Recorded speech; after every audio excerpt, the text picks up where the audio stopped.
Dear students, welcome back to International Trade.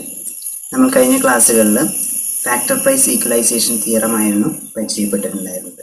Okay, അപ്പോൾ ഈ ഒരു തിയറിയും കുറേയധികം ക്രിറ്റിസിസംസിന് വിധേയമായി. കുറേയധികം എക്കണോമിസ്റ്റുകൾ ഈ ഒരു തിയറിയെയും ക്രിട്ടിസൈസ് ചെയ്തു. അപ്പോൾ ഇന്നത്തെ ക്ലാസ്സിൽ നമ്മൾ ഡിസ്കസ് ചെയ്യാൻ വേണ്ടി പോകുന്നത് the main criticisms of factor price equalization തിയറിയാണ്. Okay, Samuelson's factor price equalization theorem has been severely criticized by Mead, Ellsworth, and other economists on the basis of highly restrictive assumptions.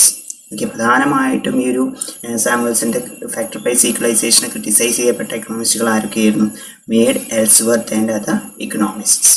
Then they argue that factor price equalization can be partial and not complete for the following reasons. അല്ലേ, അപ്പോൾ ഈ നമ്മൾ ഇനി പറയുന്ന ഈ ഒരു പോയിന്റുകൾ കൊണ്ട് ഈ ഒരു ഫാക്ടർ പ്രൈസ് ഈക്വലൈസേഷൻ തിയറി എന്ന് പറയുന്നത് it is a partial analysis, not a complete analysis എന്നാണ് അവർ വാദിച്ചിട്ടുണ്ടായിരുന്നത്. ഓക്കെ, അപ്പോൾ എന്തൊക്കെയാണ് ഇതിൻ്റെ ക്രിറ്റിസിസംസ് എന്നുള്ളത് നമുക്കൊന്ന് നോക്കാം.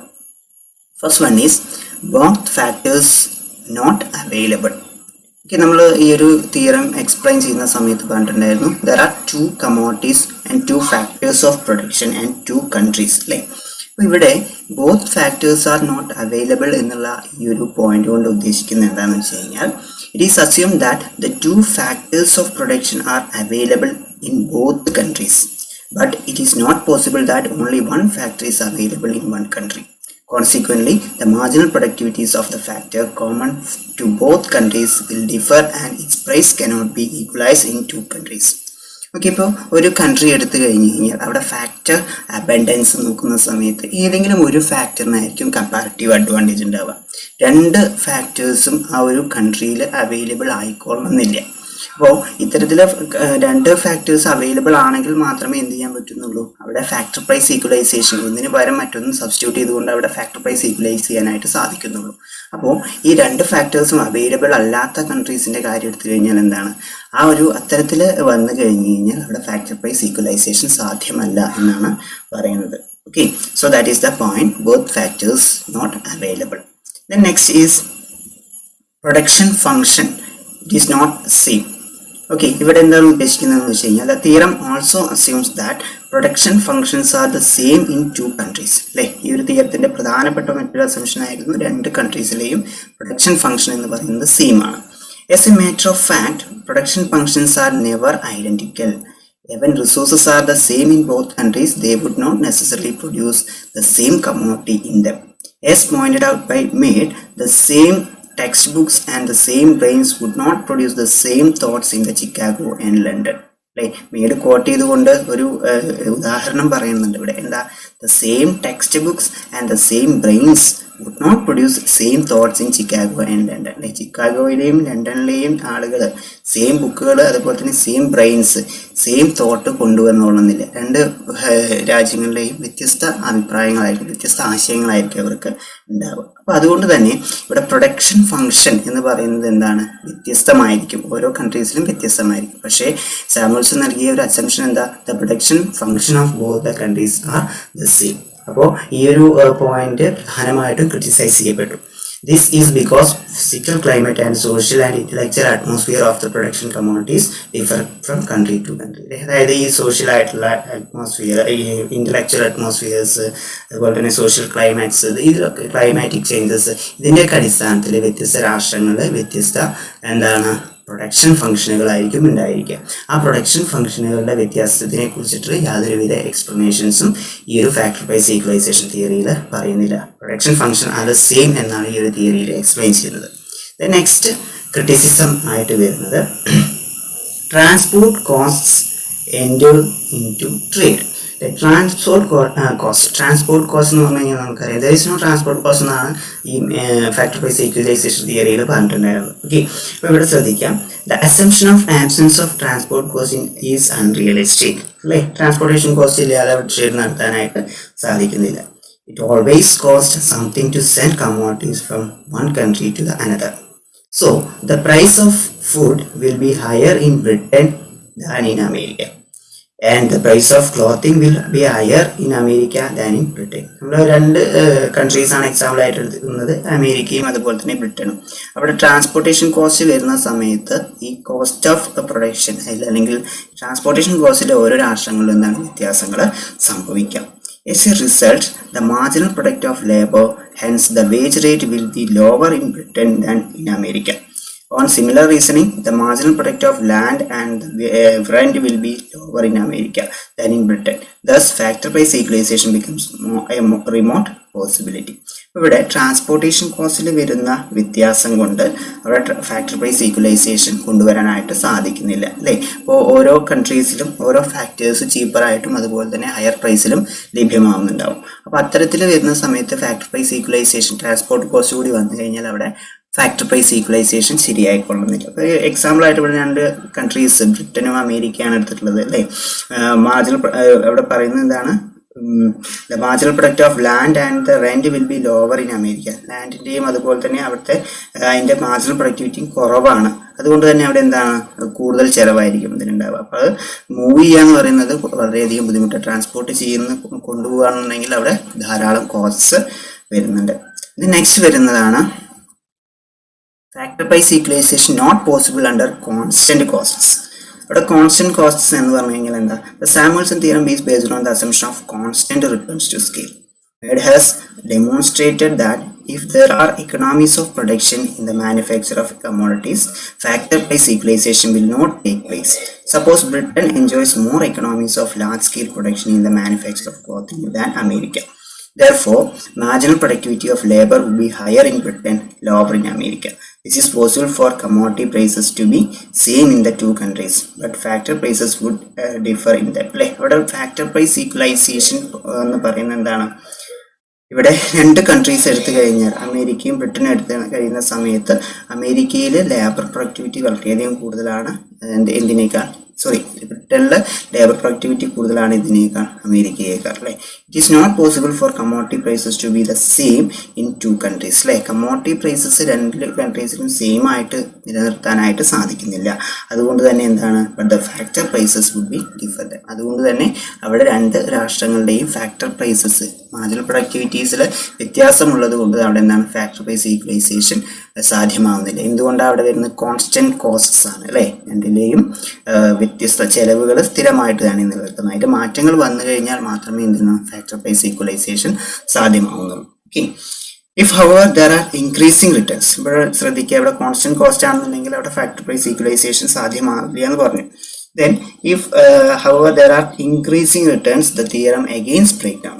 Increasing returns എന്ന് പറഞ്ഞു കഴിഞ്ഞാൽ എന്താ, ഇൻപുട്ടിൽ ഉണ്ടാവുന്ന വർധനവിന് അധികമായിരിക്കും ഔട്ട്പുട്ടിൽ ഉണ്ടാവുന്ന വർധനവ് എന്ന് പറയുന്നത്. That is increasing returns. അപ്പോൾ അത്തരത്തിൽ വരുന്ന സമയത്ത് എ പെർഫെക്റ്റ് കോമ്പറ്റീഷൻ ആർ ഇൻകംപാഷിബിൾ.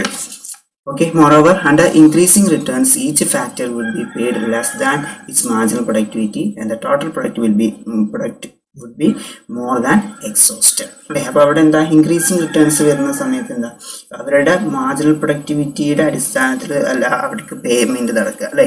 അവിടെ മാർജിനൽ പ്രൊഡക്ടിവിറ്റിയേക്കാൾ കുറവായിരിക്കും ഈ ഫാക്ടേഴ്സിന് payment നടത്തുന്നുണ്ടാവുക.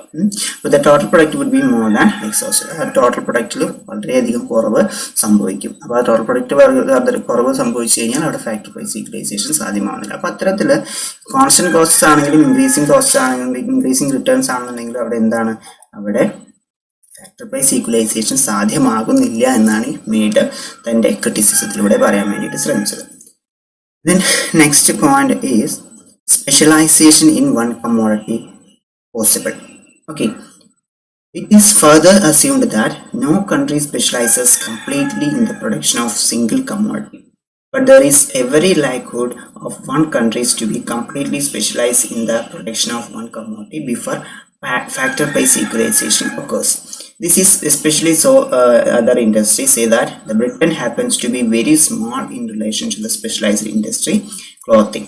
In this situation, factor price equalization will not take place until all factors engaged in the wheat production move to the other country, America. അപ്പോൾ ഇവിടെ specialisation in one commodity is possible എന്ന് പറയുന്ന സമയത്ത് ട്രേഡിന് മുൻപും അവിടെ എന്താണ് ആ രാജ്യങ്ങളിൽ സ്പെഷ്യലൈസേഷൻ ഇൻ പ്രൊഡക്ഷൻ നടക്കാൻ സാധ്യതയുണ്ട്. നമ്മൾ ഈ ഫാക്ടർ പ്രൈസ് ഈക്വലൈസേഷനിൽ പറയുന്നത് എന്താ, ആ after trade the factors will be traded from one country to another, then the factor prices are equalized എന്നാണ് പറഞ്ഞത് അല്ലേ. ട്രേഡിന് ശേഷം ഈ ഫാക്ടറികൾ മൂവ് ചെയ്യുകയും അതിൻ്റെ ഭാഗമായിട്ട് ഫാക്ടർ പ്രൈസസ് ഈക്വലൈസ് ചെയ്യുമെന്നാണ് പറഞ്ഞത്. അതേസമയം ഈ ട്രേഡിന് മുൻപ് തന്നെ ഈ കൺട്രീസിൽ എന്താണ്, അവർക്ക് ഏത് കമ്മോഡിറ്റിയാണോ അഡ്വാൻറ്റേജസ് ആയിട്ടുള്ളത് അത് ധാരാളമായിട്ട് സ്പെഷ്യലൈസ് ചെയ്യുകയും അതിൻ്റെ പ്രൊഡക്ഷൻ വർദ്ധിപ്പിക്കുകയും എക്സ്പോർട്ട് ചെയ്യാൻ തയ്യാറാവുകയും ചെയ്യും. അപ്പോൾ ഇവിടെ സ്പെഷ്യലൈസേഷൻ എന്ന് പറയുന്നത് ട്രേഡിൻ്റെ ഭാഗമായിട്ടല്ല നിലവിൽ വരുന്നത്, അതിന് മുൻപ് തന്നെ എന്താണ് ഈ ഒരു സ്പെഷ്യലൈസേഷൻ കൊണ്ടുവരാനായിട്ട് അവർക്ക് സാധിക്കുന്നുണ്ട്. Okay, that is another point. The next criticism of factor price equalization, that is not applicable to more than two goods and factors. നമ്മൾ ഓൾറെഡി പറഞ്ഞ തന്നെയാണ്. ഇപ്പോൾ ഇത്തരത്തിൽ ഒരു മോഡേൺ വേൾഡ് എടുത്ത് നോക്കുന്ന സമയത്ത് രണ്ട് കമ്മോഡിറ്റീസോ രണ്ട് ഫാക്ടേഴ്സോ മാത്രമല്ല നിലനിൽക്കുന്നത്, ധാരാളം ഫാക്ടേഴ്സോ പ്രൊഡക്ഷനും ധാരാളം കൺട്രീസും ട്രേഡിൽ ഏർപ്പെടുന്നുണ്ട്. അപ്പോൾ അത്തരത്തിൽ വരുന്ന സമയത്ത് ഈ ഒരു ഫാക്ടർ പ്രൈസ് ഈക്വലൈസേഷൻ ശരിയായിക്കൊള്ളണം എന്ന് ഇല്ല. ഇവിടെ ശ്രദ്ധിക്കാം. The factor price equalization theorem is based on the two-factor assumptions. If the factors of production is more than number of commodities, the theorem would break down. This translates into requirement that no country should produce less goods than the total number of factors of production. Country would produce less goods than total number of factors of production. It is difficult to extend the theorem to more than two factors and two goods. അല്ലേ, അതായത് രണ്ടിൽ കൂടുതൽ commodities വരുന്ന സമയത്ത് ഈ ഒരു theorem കൃത്യമായിട്ട് അത് വർക്ക് ചെയ്യുന്നത് നമുക്ക് പറയാനായിട്ട് സാധിക്കുന്നില്ല. The next criticism is static theory. The Samuelson theorem is in reality a completely static theory. It only studies some characteristics of given equilibrium situation at a given point in time. It says only that the effects of trade will be with a given technique with a given factor endowments and so on. But the real world is not a given equilibrium forever. All sorts of changes occurs. അതായത് ഈ ഒരു theory static തിയറിയാണ്. അതായത് given amount of ഫാക്ടേഴ്സും given amount of commodities അതിൻ്റെയൊക്കെ അടിസ്ഥാനത്തിലാണ് എന്ത് ചെയ്യുന്നത് ഈ ഒരു തിയറി എക്സ്പ്ലെയിൻ ചെയ്യുന്നത്. സ്റ്റേബിളായിട്ട് നിലനിൽക്കുന്ന ഫാക്ടേഴ്സ്, സ്റ്റേബിൾ ആയിട്ടുള്ള ഒരു എക്കണോമി, അതിനെ കുറിച്ചിട്ടുള്ള ഒരു എക്സ്പ്ലനേഷനാണ് നൽകുന്നത്. അതേസമയത്ത് റിയൽ വേൾഡിൽ എന്താണ്, the factors of production and commodities are not the same. Static ആയിട്ട് നിലനിൽക്കുകയില്ല, അതെപ്പോഴും എന്താണ് ചേഞ്ച് ചെയ്തുകൊണ്ടേയിരിക്കും. ഓക്കെ, അപ്പോൾ ആ ചേഞ്ചസിനെ കുറിച്ചിട്ടൊന്നും ഇവിടെ എക്സ്പ്ലെയിൻ ചെയ്യുന്നില്ല. The next is inequalities in factor incomes. Okay, here Middle and Kindleberger, Södersten and other opine that, അതായത് പ്രധാനമായിട്ടും ഈ ഒരു ഹെഡിൽ ക്രിട്ടിസൈസ് ചെയ്യപ്പെട്ടത് പ്രധാനമായിട്ടുള്ള എക്കണോമിസ്റ്റാണ് Gunnar Myrdal, Kindleberger and Sodersten. He opined that the real world there are increasing inequalities in factor incomes rather than equalities in them. According to Middle, cumulative process way of equilibrium factor proportions and factor prices anchored by technological trade has been taken place. Kindleberger is more emphatic when he writes that trade between developed and less developed countries widens the gap in living standards rather than narrows it, and it is evident after centuries of trade that there are still poor as well as rich countries. അതായത് factor ഇൻകത്തിൻ്റെ കാര്യത്തിൽ വിവിധ രാഷ്ട്രങ്ങൾക്ക് വിവിധ അല്ലെങ്കിൽ വ്യത്യസ്തമായിരിക്കും അല്ലേ. ഇപ്പോൾ inequalities in factor incomes അതിൽ വ്യത്യാസങ്ങൾ ഉണ്ടാവും.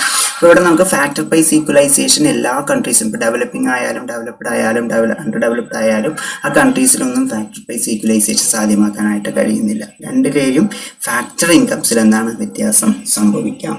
That is the point. Then next is non-existence of perfect competition.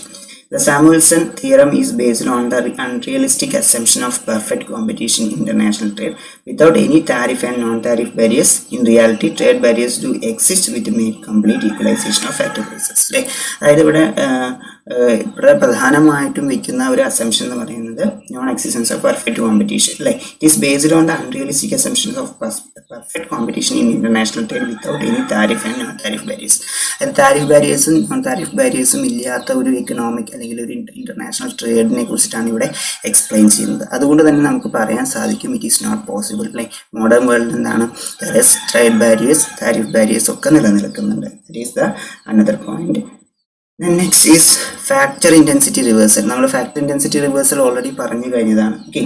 The Samuelson theorem is based on the assumption that the production functions differ in factor intensities. It implies that the production functions have constant substitution elasticities, so that the production function can be identified being relatively land intensive, labor intensive at all relevant points of the two production functions.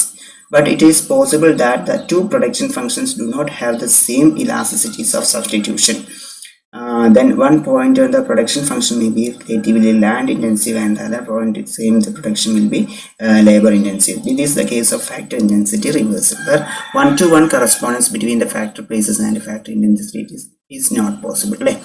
Where one-to-one correspondence between factor places and factor intensity is not possible. അപ്പോൾ factor intensity നിലനിൽക്കുകയാണെന്നുണ്ടെങ്കിൽ അവർ പറഞ്ഞിട്ടുണ്ടായിരുന്ന ആ ഒരു കൺട്രിയിൽ ലഭ്യമായിട്ടുള്ള capital മറ്റൊരു ക്യാപിറ്റലിന് substitute ചെയ്യുന്ന പറഞ്ഞത്. അപ്പോൾ ഇവിടെ ട്രേഡിന് ശേഷം ഇവർ ഫാക്ടർ പ്രൈസസ് ഈക്വലൈസ് ചെയ്യുക എന്നുള്ളത് പറയുന്നത് പോസിബിൾ അല്ല.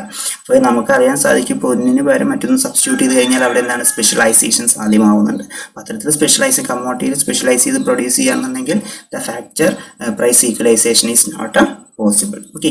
സോ പ്രധാനമായിട്ടുള്ള ഇത്രയും ക്രിറ്റിസിസംസ് ആണ് ഫാക്ടർ പ്രൈസ് ഈക്വലൈസേഷൻ തിയറിക്ക് വന്നിട്ടുണ്ടായിരുന്നത്. ഓക്കെ. അപ്പോൾ ഈ പ്രധാനമായിട്ടുള്ള ഈ ഒരു ക്രിറ്റിസിസംസ് എന്തൊക്കെയാണെന്ന് നമുക്കൊന്നുകൂടി നോക്കാം. ദെൻ ശ്രദ്ധിക്കാം. First one is both factors not available, then production functions not the same, transport cost enter into trade, then factor price equalization not possible under constant costs, then specialization in one commodity possible, not applicable to more than two goods and factors, then static theory, inequalities in factor incomes, then non-existence of perfect competition, then factor intensity reversal. So these are the main criticisms of factor price equalization theory. Okay, നമുക്ക് അടുത്ത ഒരു ടോപ്പിക്കുമായിട്ട് next ക്ലാസ്സിൽ meet ചെയ്യാം. Thank you.